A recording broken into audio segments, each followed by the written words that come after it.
మిత్రులు అవుతున్నారు.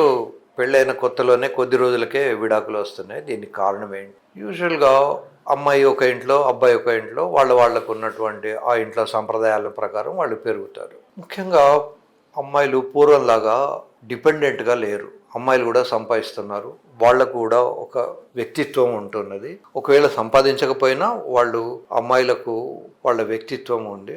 కొన్ని మిలియన్స్ ఆఫ్ ఇయర్స్ ఆడవాళ్ళని సప్రెస్ చేశారు. మగవాళ్లే అన్నిటిని డామినేట్ చేసి ఆడవాళ్లకు స్వతంత్రం లేకుండా చేశారు. ఇప్పుడు వాళ్లకు ఎడ్యుకేషన్ వచ్చింది, తర్వాత సోషల్ మీడియాలో చూసుకునే అవకాశం ఉంది, సెల్ ఫోన్స్ ఉన్నాయి కనుక చాలామంది ఆడవాళ్ళు కూడా ఉద్యోగాలు చేస్తున్నారు, సంపాదిస్తున్నారు. ఒక్కొక్కసారి హస్బెండ్ కన్నా కూడా ఎక్కువ సంపాదిస్తారు. కనుక వాళ్లకు గౌరవం ఇవ్వడం ముందు నేర్చుకోవాలి. అమ్మాయిలకు గౌరవం ఇవ్వకపోతే ఆ అమ్మాయి ఆ ఇంట్లో ఉండదు.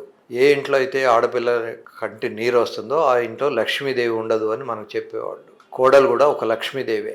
కోడలు ఉండాలి అంటే కోడలను గౌరవించడం నేర్చుకోవాలి. పొరపాటున హస్బెండ్ కనుక అమ్మాయికి ఏదైనా చిన్న హౌస్ హోల్డ్ వర్క్లు ఏదైనా హెల్ప్ చేస్తే, నువ్వు మొగాడివిరా, నువ్వు అదెందుకు చేస్తున్నావు, అంట్లు నువ్వెందుకు ముట్టుకున్నావు, చీపురు నువ్వెందుకు పట్టుకున్నావు, ఇట్లాంటి కామెంట్స్ ముఖ్యంగా అత్తగారి తరఫున ఉన్న వాళ్ళు అంటుంటారు. అవన్నీ మార్చుకోవాలి. వాళ్ళను ఆడవాళ్లకు రెస్పెక్ట్ చేయడం ఫస్ట్ నేర్చుకోవాలి, వాళ్ళని గౌరవించాలి.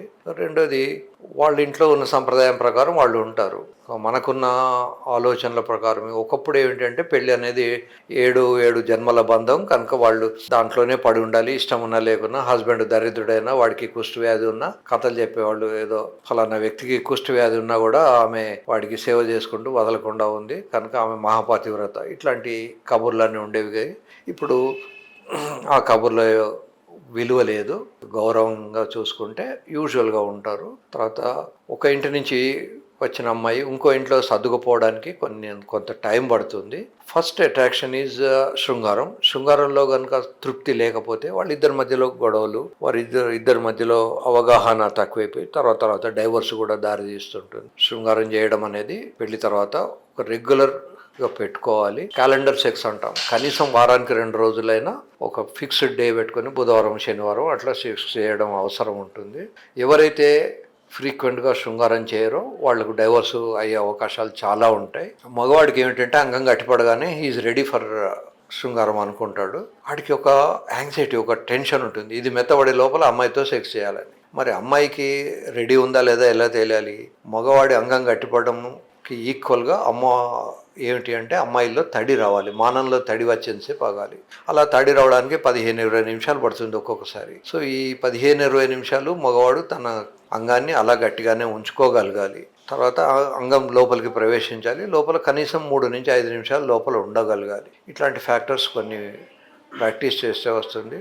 శృంగారం అనేది ఒక రకమైనటువంటి రన్నింగ్ లాంటిది కనుక ఇద్దరు హస్బెండ్ అండ్ వైఫ్ ఇద్దరు కూడా జనరల్గా ఏరోబిక్ ఎక్సర్సైజ్ చేసి ఉండాలి. ఒకవేళ శీఘ్రస్ఖలనం అవుతున్నది అంటే దానికి పెల్విక్ ఎక్సర్సైజెస్ లేదా కిగిల్ ఎక్సర్సైజ్ అని ఒకటి ఉంటుంది, అవి చేసుకోవాలి.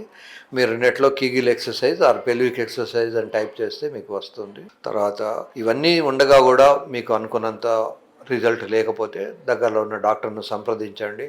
డాక్టర్ గారు మీరు చెప్పారు కదా మన వీడియోలో, ఆ ట్యాబ్లెట్ చెప్పండి అని అడగండి. ఈ ట్యాబ్లెట్స్ అన్నీ కూడా షెడ్యూల్డ్ హెచ్ డ్రగ్స్. మీరు డాక్టర్ దగ్గరికి వెళ్ళి డాక్టర్తో మాట్లాడి చేసుకోవాల్సిందే. డాక్టర్తో మాట్లాడకుండా ఊరికే ట్యాబ్లెట్ చాక్లెట్ లాగా కొని వేసుకున్నట్టు కాదు. ఒక్కొక్కసారి ఈ ట్యాబ్లెట్స్ వల్ల హార్ట్ అటాక్ రావడము, డెత్ రావడము, బీపీ డౌన్ కావడము ఇట్లాంటివి ఉంటాయి. కనుక ఏ ట్యాబ్లెట్ అయినా కూడా డాక్టర్ ప్రిస్క్రిప్షన్ లేకుండా, డాక్టర్ను సంప్రదించకుండా సెల్ఫ్ మెడికేషన్ మంచిది కాదు.